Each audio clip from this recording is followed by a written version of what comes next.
Alright, game changers, what's going on? I know, first of all, before you click off the video, I know it's not a Call of Duty game in the background. It's actually Cyberpunk 2077, but it is going to be based upon, I'm talking about the commentary, is going to be based upon Call of Duty, and it's going to be branching out into a bigger concept or a bigger really problem that we've been having in gaming nowadays, especially when it comes to Call of Duty. Like I said before in many of my videos, skill-based matchmaking has ruined Call of Duty, and it's going to continue to ruin Call of Duty as long as Activision wants to implement it in their game, and it's going to be a priority for them over having connection be the priority in these games. And back before, when Call of Duty was new, back before we did not have skill-based matchmaking, and when you could go into a lobby, you can go into a match and have different skill levels and be able to impose your will sometimes, not all the time, but sometimes you'll have great games and you're going to be rewarded for that, meaning you're not going to be punished like in yesterday's video where I talked about skill-based matchmaking punishing good players and veterans. Back before all of that, we got into a lobby. If it was a great lobby, you could have a great game and it was fun. Skill-based matchmaking in Call of Duty is not fun. The fun factor of Call of Duty, what made it so good in the first place, we have all sorts of different reasons for that. You know, it could be the fact that skill-based matchmaking is not in the game. That is number one for a lot of us. A lot of us, it was the score streaks. We had great score streaks that did work. They actually took time and skill to earn. They had great maps in the game. They had great flow to the game. There are so many factors when it comes to the fun factor in Call of Duty. When it comes to the fun factor in video games in general, it's when we don't have to compete all the time. For example, what you're watching on your screen is some Cyberpunk, like I said before. This is the game that I have been playing quite often. And of course, it's not a multiplayer game. It's a single player game. But I've been having fun not sweating. I had a fun time in Call of Duty when I did not have to compete. I did not have to sweat every match. If it returned, by some grace, it returned to its pre-skill-based matchmaking days, or if they toned it down, I would be having a lot more fun in Call of Duty. I would be. I loved Call of Duty. My favorite Call of Duty, the one that got me started with it all, was Black Ops 1. Black Ops 1 was such a good game, with good maps, good weapons, great perks. It had no skill-based matchmaking. The score streaks, or in that case, it was the kill streaks, were amazing as well. It was a great time. The golden days of COD are behind us. Now you have a system that is protecting noobs and the casual player. They don't want them to learn. They want to protect them at all costs. They're going to give them, in fact, in Cold War we're seeing right now, a system that will reward you for getting a score streak even if you die as well. I mean, what kind of system is that? I mean, it just doesn't make any sense. I really enjoyed Call of Duty back in the day. Back when it was fun. Back when it incentivized you for doing well. Now you don't even have to be a great skilled player. In fact, you're better off doing bad in a Call of Duty game. The game will reward you for doing bad. Now, what kind of system rewards you for doing bad? Activision. Activision's system rewards you for doing bad. I've never seen anything like that where a system will reward you and put you more favorably in situations or matches if you do consistently bad. Meaning the worse you do, the better off you'll be. And this is the main reason why reverse boosting is a thing and why a lot more people are doing it in Black Ops Cold War. A lot of people are reverse boosting because we don't have those Christmas noobs anymore. Where are the noobs? If you're a high KD player or somewhat decent KD player, you're never going to see them. You're never going to see them. There's people out there who have done skill-based matchmaking tests and found out that these protected brackets are never going to be seen by regular people. People who are somewhat or halfway decent. We're just never going to see them. Back in the glory days, we would get matched up with mixed lobbies. You guys remember that?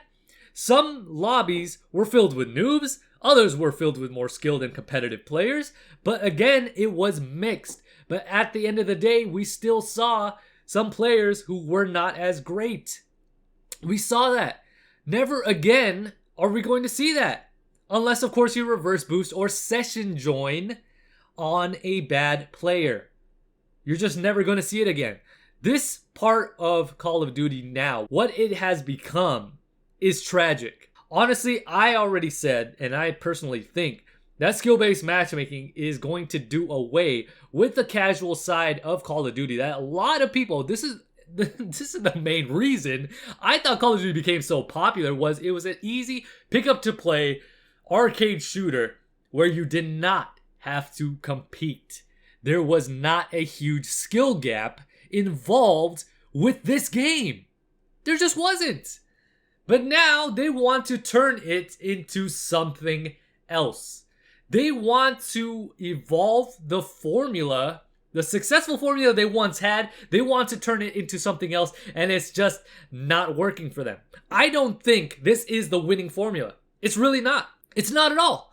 I don't understand where the publisher thinks that disagreeing with the fan base, the vocal minority, the people who are veterans to the game, is not going to be a selling point for them to be successful. Of course, we already know the reason for that is the monetary gain, the financial gains and all that, but you are going to have, and you already are seeing, a very, very frustrated audience, a very, very frustrated core that has been following this game faithfully turn on you, and we're already seeing that. Like I said before, we're already seeing it. So why would you not listen to them or appease them at least a little bit? It doesn't make sense. Your most loyal customers, your most loyal following, are they not anything to you? Do they not mean anything to you anymore?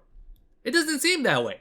And that's why you are seeing a mass exodus of the Call of Duty base that used to be very, very loyal. Even the most loyal supporters of this game are falling off. They're going somewhere else. They are taking their business, their hours, and playtime from Call of Duty and putting it elsewhere.